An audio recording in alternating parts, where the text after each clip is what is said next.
I am sitting down here with Dr. Stuart Knott, who has published a lot of short works and has published a novel called Here There Be, which I Hey, have a copy of here.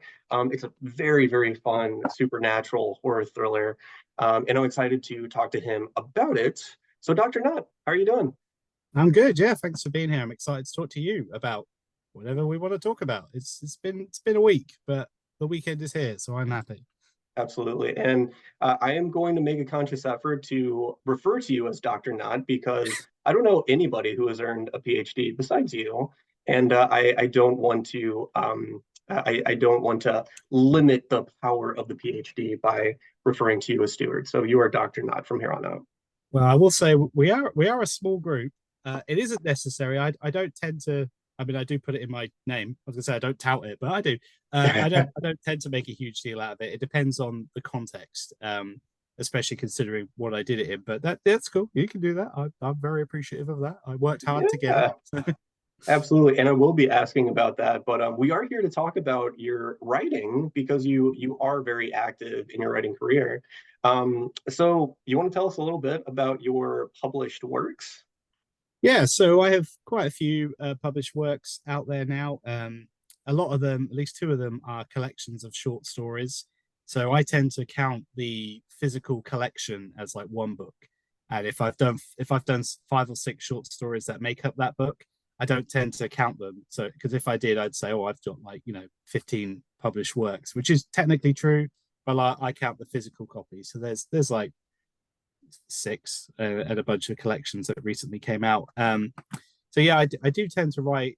I've gravitated towards novellas and short stories lately, just because of time and kind of the fear of losing a good year or so focusing on a longer piece.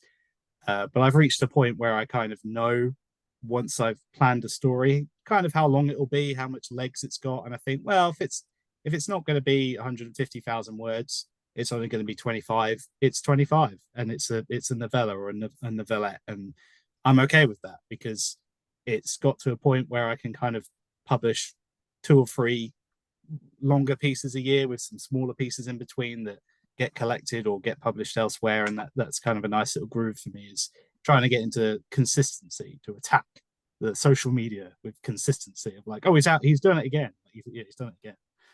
So, Awesome. I believe Here There Be is your longest work so far. Is that right? don't I mean no, I think the first one of those Nightshade, the Inception is technically longer. Okay. Here There Be is the what I aim for, is the length I like to aim for. I think it's just under 300 pages. I think it's even less now since I changed the formatting. When I'm reading personally, I like 300 odd pages. It's a good size for me, and I like to shoot for that when I'm writing. So that became my template going forward, was to try and write around about that length.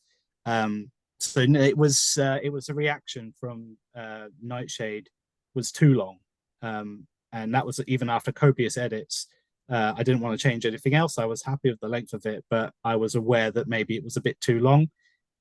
So with Here There Be, I was like, okay, let's try and trim that fat. Let's really like try and focus up and get a good acceptable amount going on. But it is my favorite of my published works. I will say that. Okay. Although I Why don't is actually own. why is You're that? doing, you're doing better than me. I don't actually have a copy to hold up. I, Okay. I meant to buy one. It's my favorite one, but it's the only one of mine I don't have a copy of for some reason. It's my So favorite. It's my favorite because it's very much based on the village I grew up in as a kid. It's really like harkening back to like my childhood in like a quiet little village in the middle of nowhere in the English countryside. I was really proud of how I tightened up the length, the characters. It's my homage to It by Stephen King, and I just really liked it. The new version you've got has a much better cover as well, which I was really happy with. And I always say that's my favorite one, and I really like to try and focus up on that kind of feel going forward because it was a lot of fun to write. It was a nice easy write, and it was just really satisfying to me that to get that story out there. yeah, when I reviewed it, I said it was like a very British It, but with less hate crimes. So Um, would you mind giving our listeners a little synopsis of Here There Be? So Here There Be takes place in a small village in the English countryside, around about the time of Guy Fawkes Night, Bonfire Night, which we celebrate every November the 5th. And it's about a group of four preteens who are struggling with a loss when one of their friends is violently killed, and uncover a dark secret lurking within their village that is kind of permeated through the upper class and the aristocracy, if you will, like the governmental regime that's linking to all sorts of supernatural stuff. But I won't spoil what it is, but it's a supernatural element that's there. Um, is basically how I would describe it. Yeah. Yeah, so where did that initial idea come from? Because I know you said it was inspired by it, and it definitely has parallels to it, but the way it goes, it seems more like a folklore witchy Mm. type story than, an extremely extra dimensional supernatural story. I would say the biggest parallel is the opening. The prologue was my Georgie was Yeah, basically yeah, with the yellow rain jacket, yeah, absolutely. that's my strongest link. Although it does permeate throughout. It came from I was writing another story. I forget which one it was, and when I was writing it, I was researching my village. There's not a lot of writing on it, but to get a sense of the um, what I would say, like the population and how long a small town had been, to kind of build some backstory for a separate story. And in doing that, found a website where there was a single paragraph of text that said how back in the day they used to drown witches in a stream in my village, and how apparently the cemetery was haunted by a ghost. And I never knew any of this, and I was like, "That's so cool!" And I was like, "I know that stream. I know where that is. I know where these locations are." And I use that to kind of springboard off with a little bit of it, a little bit of Roald Dahl's The Witches. And if I had read it, which unfortunately I didn't, some Salem's Lot as well. I like to feel it's got some Salem's Lot in it, even though I haven't read it. And I kept meaning to, but I couldn't. So yeah, it came from that. It was really interesting to think that my tiny little village in the middle of nowhere that didn't even have a shop had this dark history that we didn't even know about. And if we had known about, could have made my childhood slightly more interesting than it was. Well, a lot of the imagery that you incorporate, it's grisly and really creepy. And I talk to people sometimes who say, I can't read horror, I can't read about violence. It's just not something that resonates with me. And I think it takes a particular type of person to actually write this stuff for people to read. So Yeah. where does this imagery come from for you? Well, for me, I've always been a big movie fan. I didn't actually like horror until I was in my mid-teens. It took me a while to get desensitized to it, but once that clicked, I kind of devoured all of it. I know what I like and what I don't like, and I don't tend to get too scared. I like to kind of I look for stuff that's a bit more shocking and a bit more graphic now, just to kind of see how far it can go. And I like to read stories that push it. There was a friend of mine, Chantel Brunton. She wrote a short story called Tortured Innocence, and she had this huge list of trigger warnings. And I signed up straight away to be on like her arc team. I was like, I want to read, I want to see it. It excites me to see. I was like, don't hold back. Show me what you can do. Show me it. And then that was a really great kind of unintentional throwback to Hellbound Heart, and I really liked that. And I think a lot of it for me came from like nightmares I used to have. Unfortunately, I no longer have them. I wish I still did. Unfortunately, you no longer have them. They were a great creative drive for me. I wrote my short story Cat's Eye was came out of a rare nightmare I had, and I was like, oh, thank God, inspiration. um, I do think it's a lot of kind of imagination, influences from reading and horror, and just kind of when I'm sitting down and writing, I tend to kind of have a blank slate in my mind. I don't tend to think too much. Just kind of let it happen. And sometimes I have different levels of like, how far do I want to push this? I think Here There Be is in a good place. It's not too massively gruesome. It's not, it's there. I don't know how massively scary people would find it, because when I read horror, I don't tend to be scared. My imagination doesn't quite work that way. It's more visual for me, and I'm like, if I'm reading and I'm visualizing it, it's I'm like, well, you can make that tamer if that makes sense. Mhm. So I think writing it and reading it, you probably need to have a little bit of a dark X factor to you. But I think with horror, it's they always say it's that exploration of exploring horrific events, but in a safe space. And I Yep. really like to write and read horror that taps into those the darkest primal fears of like the dark and the unknown and things like that. And I really like to tap into that. And I always get really excited when people talk to me about, I find sleep paralysis really fascinating. It's like it's a horrible thing to suffer from, but I'm like, oh, if you could channel that feeling, get it on the page, even if you've never suffered from it, I think that taps into this primal feeling. And I'm like, you've got to write it out, like really tell me your trauma, explain it, put it on the page. So I think yeah, it comes from a place which it could be a dark place, but it could be a good place if it results in people enjoying your work.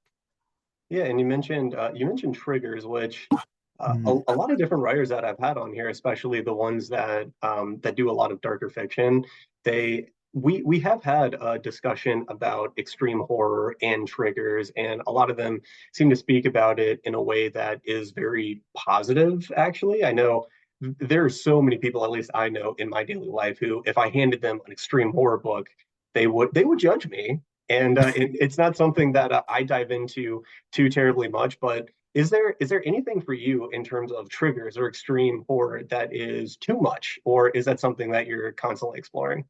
No, I'm happy to read any of it. I think for me, as long as it's written well, it's not just like gratuitous for the sake of it. It's not kind of contrived. I think you take the gloves off and write what you like. I used trigger warnings once as in a consensus of a group, and then the more I saw the debate, which is one of the many debates that just keeps coming round, the more I've decided not to use them because you don't see them. If you go into Barnes and Noble into a bookshop and pick up a Stephen King book, there are no trigger warnings in that. Mhm. I kind of resent the idea that indie authors need to use them, and I think you see a lot of people, even if you have them, people will leave a 1 star or a DNF and say, "I can't believe you killed the dog" or whatever, and it's like, well, the trigger warning has warned you. You've chosen to be offended, and I think this is a big thing for me the last few years. Is sometimes people kind of choose to be offended, Mhm. and they go into it with a prejudgmental mindset. So I'm like, no, there are no trigger warnings. Read the synopsis, decide if this is for you. If you don't like horror, then maybe don't read it. No one's putting a gun to your head and forcing you to do it. But I do see the merit of it. And I never say to people, don't use them. I just say, I don't feel like using them anymore. I'm happy to just leave my books as they are. And I have reached the point, especially with the whip I've done, that's much more extreme horror, where I'm like, well, I don't mind pushing the envelope a little bit more. Like if I push it into more extreme horror, and a conversation gets started, and they go, "This book is so like extreme and unnecessary," I'm like, "Well, but you read it, and you're talking about it, and that's that. The controversy creates cash," they say. So it is, but it's a very hot topic, and I try to stay out of the debates. I have a couple of talking points where I say you don't normally see them in published works, and use it should be up to you to use them or not. And I don't judge people either way. I've just decided, like I say, if I see them, I tend to think, oh yeah, okay, I want to read that. I want to see if this is true. And when I write a review, I say, yeah, maybe it's not for everybody, but personally, I really liked the description of the skull being split open and scooping the brains out and stuff. Yeah. Because sometimes you need to read that, but it depends. Because it can be difficult to write extreme horror. You have to walk a fine line between just trying to gross people out and actually Mhm. writing something relevant. Um, but it's like that with all horror. Like you can less is more, but sometimes more is more. It all depends on escalation in the writing. Yep. Yeah, and I'll admit I have way less of a threshold for extreme horror than I used to back when I watched the French New Wave extreme movies were coming out right around the time that I was in high school and going Mm, to college. And I watched all that stuff and, quote unquote, enjoyed it in its own way. But I'm at a point now where well, I believe art is, I mean, it's a spectrum, so I don't think you should not read something just because it's going to challenge the things that do trigger you. I read an art for somebody recently where I told him my thoughts, and he was like, "I'm glad you enjoyed it." And I'm like, I feel like I more like endured it, yeah, but me saying that this disgusted me, disturbed me, and made me want to hug my 2-year old, that's going to make the people who are into this stuff actually want to read it. yeah. So And maybe that's the author's intent. exactly. Like, if I write something that's disgusting and depraved, and you said to me, "This was really disgusting and depraved," I loved it because of that. I'm like, well, that's what I went for. I'm like, I'm not writing it. You know, it's there for a reason. And people said that to me with feedback from Here They Be. I think I had like a running commentary from one person, and she was like, "Oh, I can't." She couldn't get over the opening for the longest time, and I was like, "Well, don't get too attached to certain people, Yeah. certain characters." And I said, well, that's horror. That's what happens. And I said that was the point. Was these characters are feeling grief in their own way, and that was the catalyst for the story. So if you felt something, then I must have done something right. Otherwise, you'd be like, I don't care about this, Yeah. because yeah, it's a character you barely know in the prologue, is spoken about in the past tense. It doesn't really have much substantial character, but the fact that he kicked off all these events and people felt that loss, is Mhm. that's what I was going for. And I'm happy about that. It's like, I had feedback from Stitch Face in one review where I was asked, they said, Nat Whiston said to me, oh, did you have you had experience with this kind of trauma? It was so palpable. And I was like, no, I just worked hard to make it so it was relatable and it was tangible. And she was like, yeah, it really, really affected me like that. And I was like, well, good, because I'm glad, because I put a lot of work into trying to craft that. And you put a lot of effort into making these characters. So you want people to feel something, and, positive or negative. Yeah, and I think horror is a good way of exploring those types of feelings, right? I mean, with Here There Be, Absolutely. it's there's a lot of sorrow in the beginning, and I think a lot of people understand that feeling of, people have lost people during their childhood, and the way that kind of creates a black hole in a friend group, that's a very relatable thing. Mm. Yeah, and I mean, I've never experienced that, but once I start writing, I find a way to relate it in my own way, and in certain characters, it will come in certain ways. I think there's an exploration of their kind of understanding of what death was, and that's kind of where my experience will come in. Will be, there's an aside about a grandparent, there's an aside about this, and it's like, oh, that's where it's coming in for me. And if that works in this context, then it works. And I think you can fill those gaps in with your own interpretation. And that's what I like about horror, is it gets judged as being this, as like one or two things, but it has so many avenues for exploring these things, uh, themes and allegories and all this sort of thing. And you can kind of do anything with it's so malleable. It's not just like supernatural and gore and scares or anything. It's like, I use it now as like as I get older and older and older, as like as a rumination on like lost youth and the fear of what's coming next, and all this sort of thing. It's a really great way of analyzing that.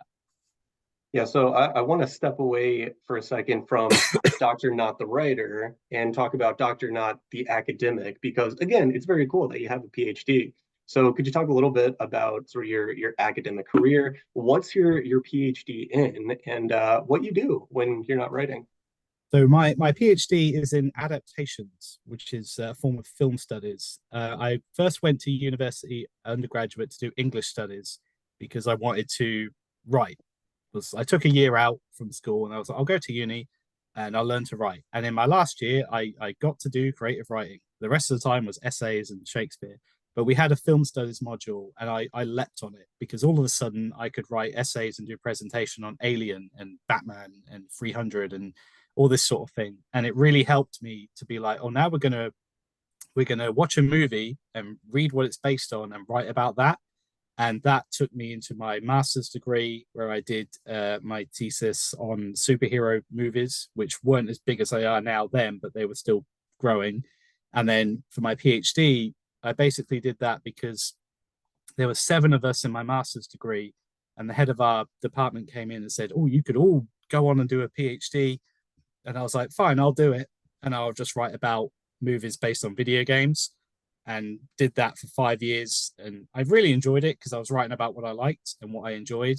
But I recognized that there wasn't a wider career option for me. But the point was, I had the opportunity to do it, and I had the time to do it, so I went for it, and I enjoyed it. And yeah, in my spare time, I'm usually writing or gaming or watching movies, and I do a lot of reviews on my website. Although I've started to uh, pace down now with a 10-month-old, and with other responsibilities, I've had to kind of step back a bit, but I'm still kind of a year ahead on my schedule for that. So yeah, it was difficult, but it was rewarding. I do regret not doing more with it. I could have made more effort to lecture in my field, but I did get published. I did have an essay published in my field, so I kind of ran with that. I mean, that was like 6 years ago, and I'm still like, I got this essay published.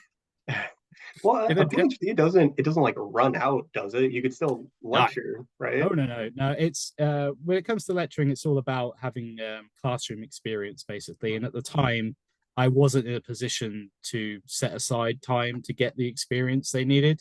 Mm. I did get some slightly relevant qualifications for it, and I did. I was open to doing it like once a week, but I didn't massively pursue it, and I was working a full-time job, so it kind of wasn't there. I could have done, but any time I took to try to get the experience whilst doing the PhD would have extended the length of time it was taking me to do it. They said to me it was 4 years minimum.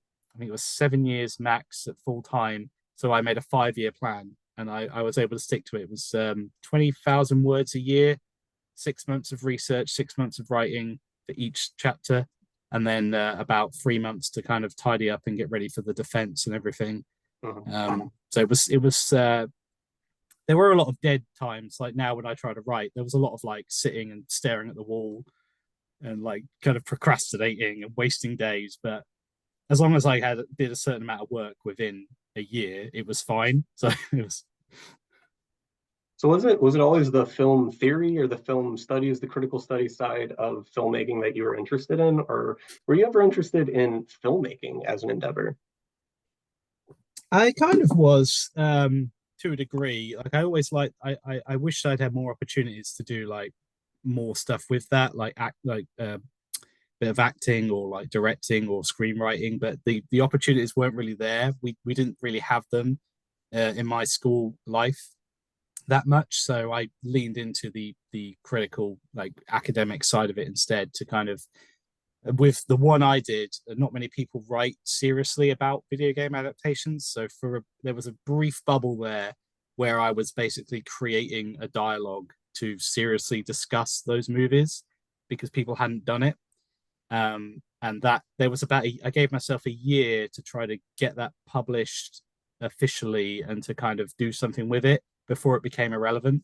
And kind of ran out of time in that year. Like if I can still talk about it now, but I haven't kept up to date with the latest writing or anything with it. So there's been so much since then.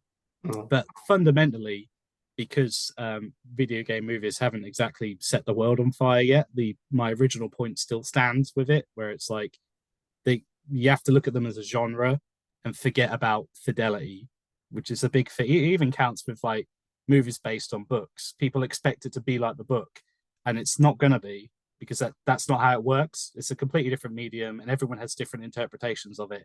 And what you have to kind of do is sit there and go, like I do with the It movies. They're very different from the book, but I really enjoyed the changes they made for the most part. I liked seeing something different than what I'd read. I was like, well, okay, let's just enjoy it as a horror movie, and if they and I can enjoy the references and the Easter eggs and go along like that. And I judge them as movies first, and as an adaptation second.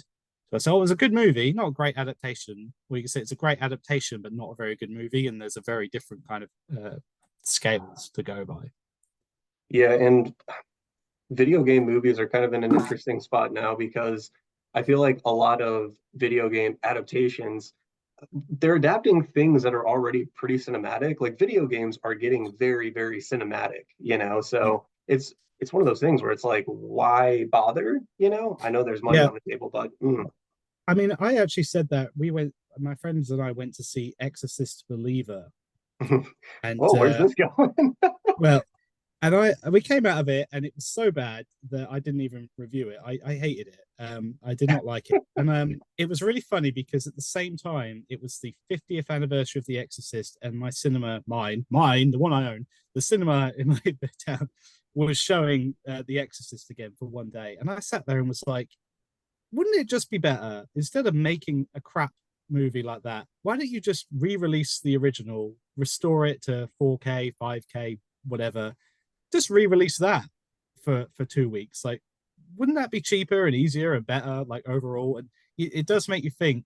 Like, I don't know why sometimes they do it because if they just throw together an action uh, film and they call it Resident Evil, then Resident Evil people will go to see it. Fans of action movies will go and see it. It's just got that kind of built-in audience, and a lot of the time in my research, it literally comes down to they don't really care about the quality of it. They sometimes they do, not mostly they don't. They just go, it's got a brand, and we need to sell that brand, and it's if it will make X amount of money, and that will make us happy, and that's all that really matters. And there's not that kind of passion into making it really great. Although there have been some really good video game adaptations that you can count them on like maybe two hands now, but for a while it was one hand, usually only one finger. Yeah, I mean it's all about front loading, right? It's like how many people can we get to see it the very first weekend before they tell Yeah. everybody else not to see it? But ironically, they do better as TV shows and animation. I find people are much happier to watch video game adaptations that are TV or animated rather than movies. Which I guess is because there's just more time to tell the story. There's more chances to expand on the lore, and I think people care more about making them good. Whereas if you make like a 2 hour, you know, quick adaptation of Resident Evil and make it shit, they're just like, oh, whatever. Although to be fair, that didn't do very well on TV either. So I was actually going to ask you that. So we are running out of time here, but I want this to be the last question. So because sure. this is really interesting. You mentioned Resident Evil, and there have recently been there's one adaptation that was released that's separate from the Mila Jovovich movies, and a TV show that seems to be very tangentially related to Resident Evil. So what's better? Are they both equally bad? Well, I heard the Resident Evil TV show I didn't watch because I heard it was really, really bad, and it was falling back down the whole of human cloning again, which the Mila Jovovich movies went into. I can't understand why. It's got nothing to do with Resident Evil. So I didn't watch that, but I heard it was really bad. I meant to, but Netflix stopped account sharing, so I wasn't able to watch it anymore. And then there Boo, was Netflix. the last movie, Welcome to Raccoon City. I actually really enjoyed it because it was more like the games than the other films, but they absolutely killed all. They destroyed all the characters. Like Leon was terrible in it. Even Jill was really bad. All the characters, they had everything you wanted from the games, unlike the Mila Jovovich films. And that's what I liked about it. But they really they ruined all the characters, and I had to kind of balance that in my head. I was like, well, this is actually a really fun, gory zombie monster movie, and that's what I want. And I guess I could just ignore the fact that they've completely killed the character of like Leon, who's my favorite Resident Evil character. I was like, okay, I just have to accept the fact that he's terrible in it, and I have to accept that this character's terrible in it.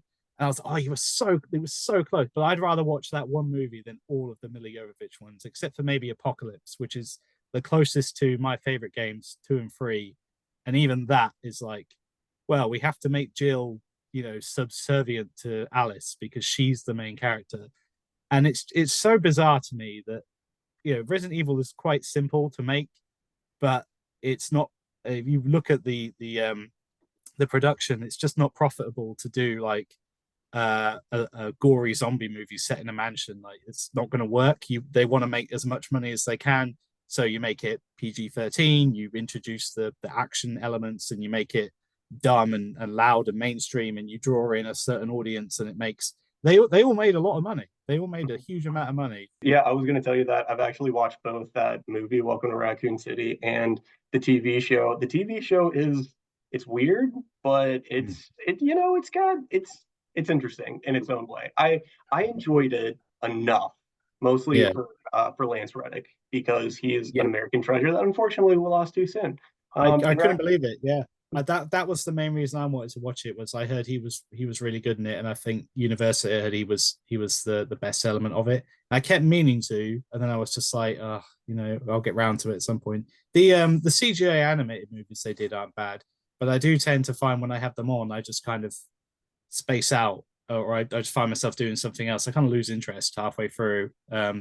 I just sort of sit there thinking I could just be playing Resident Evil, and I like other movies based on video games and don't think that. So I just think they haven't quite managed to do what I'd like to see from them yet, and they could. They just don't. Yeah, I find it really interesting with video game movies. Like I remember, and I promise we'll wrap it up after this, but I remember when the Max Payne movie came out with Mark I saw Wahlberg, that. and yeah, and I had just gotten done playing Max Payne 1 and 2, and I was shocked to see that the movie had like nothing to do with Yeah, the video games, and like the story's this there. is it. Like, I watched it having not played any of the games and didn't hugely mind it. This is kind of that kind of helps sometimes. I find like I had that with the two Ghost Rider movies. I'm not a huge Ghost Rider reader, and I was like, oh, I don't mind this. They haven't. The second one's slightly better, they're not too great. That does kind of help a bit. I often tell people the best way to do it is watch it first and then read it or play it, because then it's like you watch it and then when you read the book, it's kind of like the director's cut. If you read it first, you come in with preconceived notions of what you want to see, which is perfectly understandable.